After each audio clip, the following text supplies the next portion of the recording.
Hello, in this very short video, I'm going to show you how you can make changes to your team roster in Ethos. So from the main dashboard, if I go to the top right side and to the little gear settings button, go down to account settings, and then to the users tab. This is where I have the ability to make changes to the overall firm roster, provided that I have admin access to the account. So in this case, I do have admin access.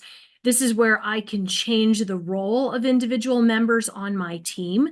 So I can change this individual from an admin to a member if I so choose. I can remove them, pretty straightforward.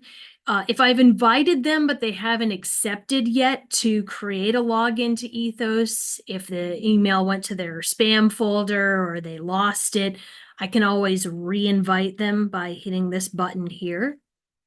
Or if I need to create a new member, let's say I'm adding someone to my team, I have a summer intern joining, something along those lines, I can always hit this button here, and it's pretty straightforward. First name, last name, email address, and then I can choose whether or not to make them an admin or a member. Admins can make all kinds of changes within the platform to their own content, to other users' content, such as models and reports, but members can only edit their own content within Ethos. So just to make sure that you have a differentiation between the member and the admin access when you make new users. Any questions or concerns, feel free to reach out to our customer success team.